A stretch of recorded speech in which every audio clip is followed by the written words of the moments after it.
Salute to all the diehards. This is Diehard Giants Live, and I'm your host. I am Jarrell on IG and Twitter. Welcome to week 5. Look ahead. The New York Giants go to Miami. We play Sunday at 1 o'clock.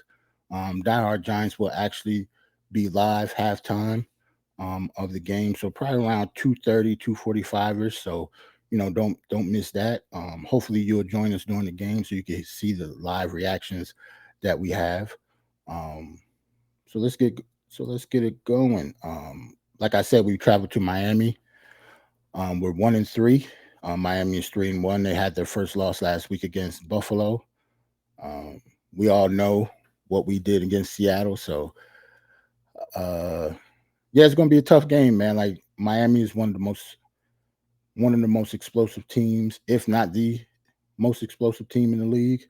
Um, their defense, the defense isn't ranked really that high, but they do have some players over there. But first, let's get to the injury report.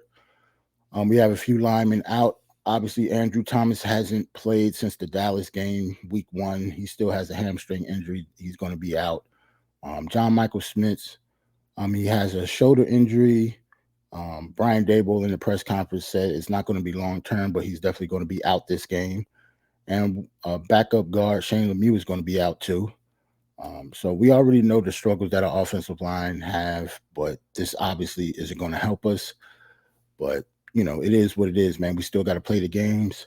Saquon Barkley, with the ankle injury was week 2 against the Cardinals. Um, it was a freak injury, but it ended up being a high ankle sprain. He hasn't played since, and I actually saw some videos of him, moving around in practice. He had a couple practice days where he was limited, but he still carried the ball a few times, and I saw him making some cuts and trying to hit the hole. He still looked fast. He still looked like Saquon, but obviously he is day to day. I don't expect him to hit the field unless he is 100% healthy. So I would guess, even though it says questionable, I would not think Saquon Barkley is going to make this game. I think they'll probably keep him out another week. Matt Breida will be in his place. Um, yeah, I just don't think Saquon is going to start this game. I think they're going to give him another week. If he does play, that would be a pleasant surprise because we really do need him. We need all the help we can get on offense. As you can see, Daniel Bellinger, one of our best blockers, and our backup tight end, he has a knee injury. He got hurt last week. And I think, we definitely need him on the blocking aspect. He's one of the best blockers on the team. He's questionable this week, so we'll see what's going on with that. He'll be day to day, so we won't find out if he's playing until the day of the game. Michael McFadden, who's starting linebacker next to Bobby Okereke. This is the first time him being on the injury report this year, I think. He might have tweaked his ankle a little bit in practice because I don't think he was hurt during the last game versus Seattle. We don't know what the severity of his ankle injury is. He might be day to day also, but hopefully we can, you know, get his ankle loose and have him going tomorrow during the game because we really do need him. Like I said, Miami is a very, very good offensive team, so we need all the help we can get. So with the team stats, as you can see, I always say there's only 32 teams in the league, so the New York Giants, actually is the worst offense in the league right now. We rank 32nd. As you can see, yards per game 29th. Points against is 30th, which is the bottom of the league too with our defense.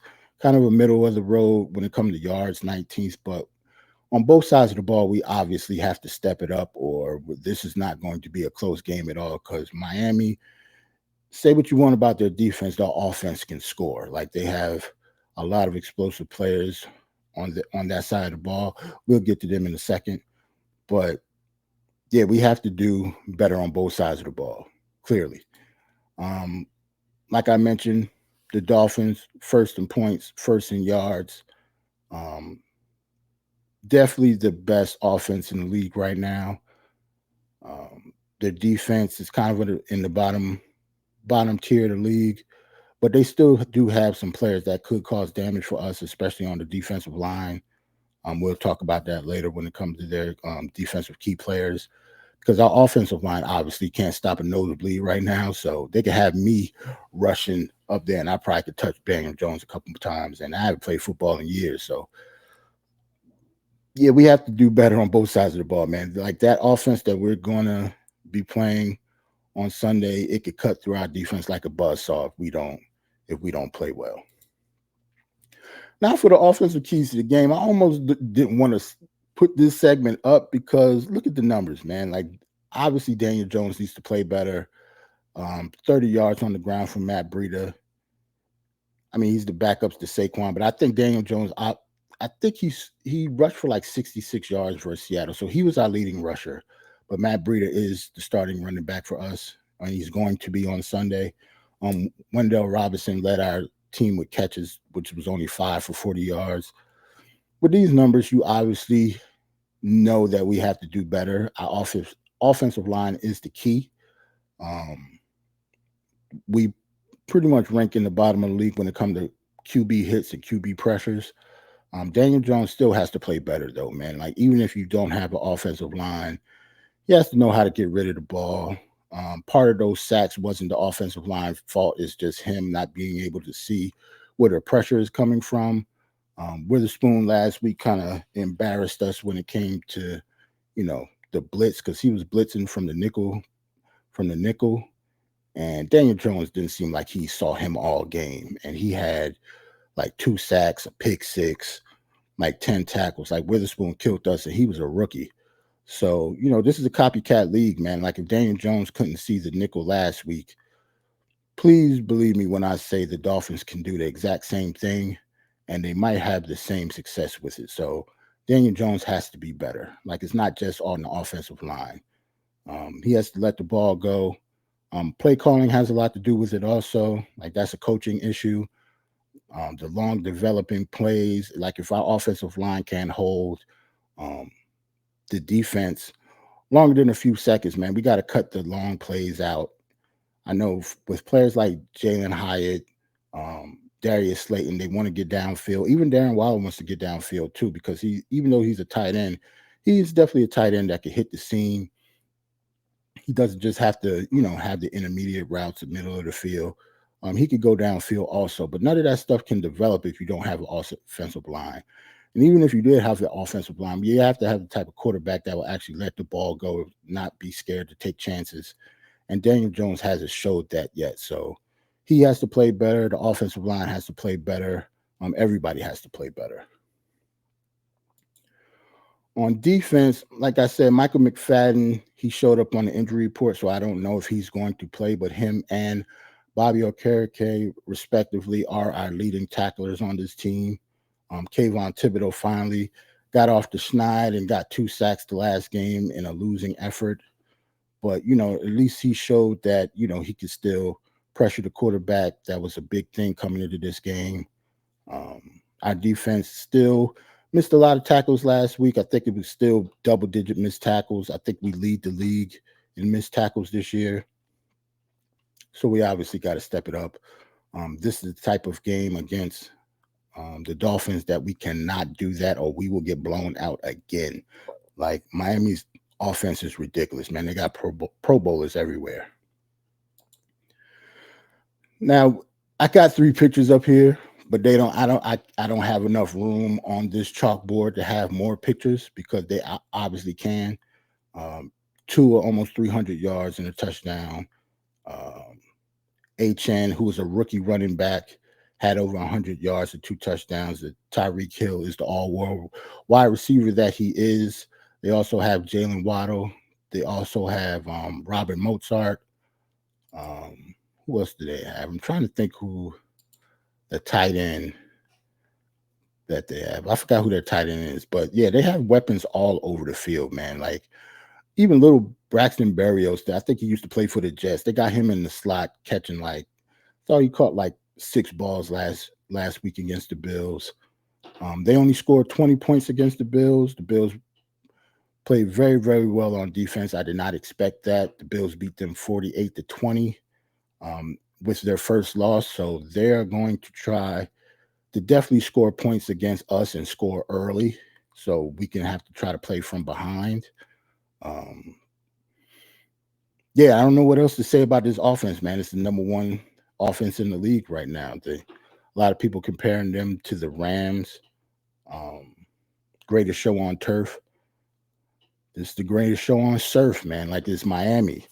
They have a lot of weapons, and Tua is definitely one of the most accurate quarterbacks in the league. So we have an uphill battle when it comes to their offense. On defense, David Long, Javon Holland, two of the best tacklers at their position in the league. Andrew Van Ginkel, he's on their defensive line, had a couple sacks against the Bills. They also have Jason Phillips over there. I'm not sure if he's actually hurt. I don't know if he played last game, but Phillips is definitely a good defensive lineman, and I liked him coming out of the draft a couple years ago to have Christian Watkins on their line too. Um, Xavier Howard is a Pro Bowl starting cornerback, like all pro level. I don't have him up here, but he's definitely one of their best players. They don't have Jalen Ramsey yet. You know, that's a plus for us, but he will be on their roster soon. Um, Jerome Baker is another linebacker that they have that's a pretty good tackler. So they have Bradley Chubb on their defensive end that could get a lot of sacks and pressure the quarterback. So their defense is pretty good too. I know the rankings say they're like in the bottom of the league, 28th or 29th, but yeah, they do have some players over there. And you know, if Seattle gave us fits on offense with their defensive line, Miami have a better defensive line and a better defense in general than them that I think. So, you know, we'll see how that goes. It's going to be a tough game, man. We already know what the Giants, um, have faced this season so far. We've been blown out pretty much in every game so far, except for the Cardinals game, and we could have got blown out in that, but we came back in the second half. It's going to be tough sledding, man. And we have the Bills next week. It's going to be we're in a tough part of the schedule.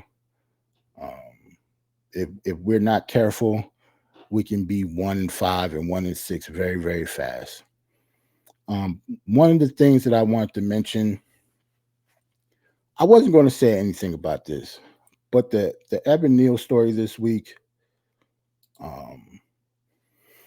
I usually just try to do the player spotlights for positive things, but this was so much of a big story that I couldn't help but talk about it.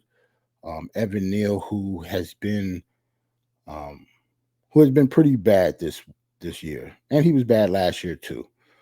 Top 10 pick of the draft. We picked him 7th last year. Didn't really have a good rookie season. Like he's maybe a average or above average run blocker, but he has been a terrible pass protector since he's been a New York Giant. He ranks he ranks as one of the least one of the worst offensive tackles in the game when it comes to that. We talked about the fans this week. Why would a lion concern himself with the opinions of sheep? And that person that's commenting on my performance, what does he do? Flip hot hamburgers and hot dogs and stuff like that. Like to talk to the fans like that is crazy.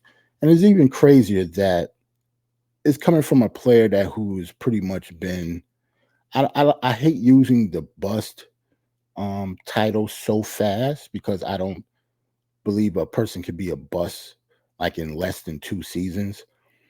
But if Evan Neal has to worry less about the fans and being booed and just work on his craft, man. Like Evan Neal obviously has talent, man. He was one of the best offensive players coming out of the draft last year. It was no like surprise that he got picked in the top 10. Like if we wouldn't have picked him, somebody else would have picked him sooner or later.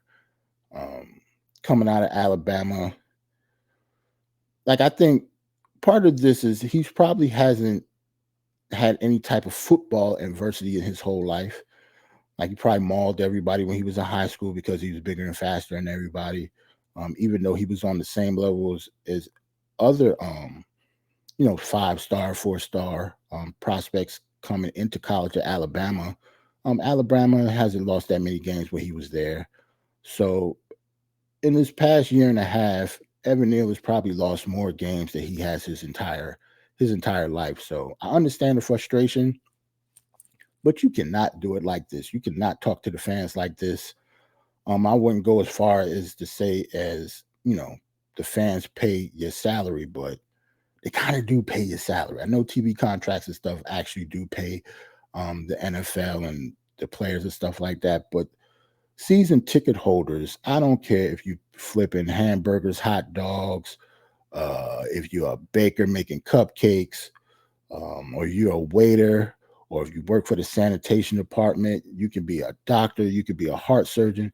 If you're a football fan that spend your hard-earned money, you do not deserve what Evan Neal is saying. Like, I know he apologized.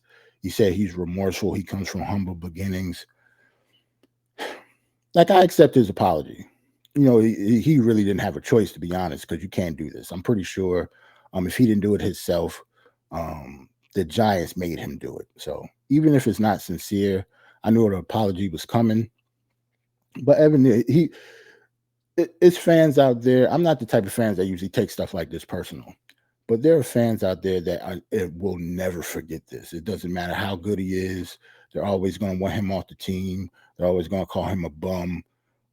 He will have to be some type of, I don't know. His whole career will have to turn a complete 180. Like, he would have to be a Pro Bowler, all pro level right tackle for us, for fans to forget what he said. And they probably won't forget. They'll just forgive what he said because he will turn into a good player. But there's some fans, how fans are. They'll never forget this. So we'll see what he does.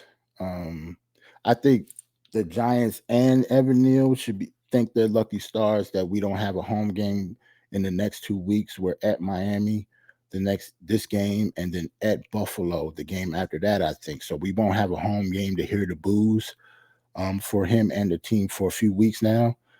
But if we had a home game this week, I think Evan Neal the boos would be so loud that I think Daniel Jones wouldn't be able to hear himself do the cadence and at the line of scrimmage. So yeah, man, Evan Neal got to do better. Our whole team has to do better. It's not really just about this comment. It's just about the other team put their pants on and helmet on just like we do. We have to actually have a little bit of pride about how we're playing. Is something wrong with the locker room? I'm not sure what it is, but this is definitely not the same team that it was last year.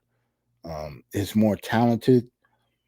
I always said that even though we can be a more talented team, we could take a step back. This isn't a step back, man. We pretty much double dutching backwards, or hopscotching backwards, like really, really far. Like we went to like a top. I don't want to say top 10, but we did have a playoff win. So top 15, maybe out of 32 teams, we're in the bottom 30 now. Like we're the like you could honestly say that we might be the worst team in the league right now. I don't want to go as far as say that we should just tank the rest of the season. It's only been a quarter of the season, but it's not looking good. Like pretty soon, instead of us worrying about how much Daniel Jones got paid or Saquon got paid or not, we're going to be talking about who are we going to get in the draft. Like draft talk is coming soon if we're going to keep playing like this. So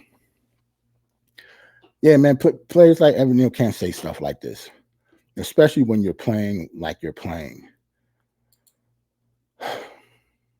Yeah, man, it's frustrating, man. We're 1-3. It's not looking good, but this is why we play the games, man. We could shock the world. So that's what my message to the Giants will be this week. Fans, I know it's frustrating, but that's what fans do, man. We'll be here whether they win or lose. Like I said, Diehard Giants will be on at halftime. Every halftime that I've that I've actually, took a part of, when I click live, we've been losing every game. Hopefully, when I click live this time and you see me, I will be smiling because we'll be at least winning the first half of the Miami game, but we'll see.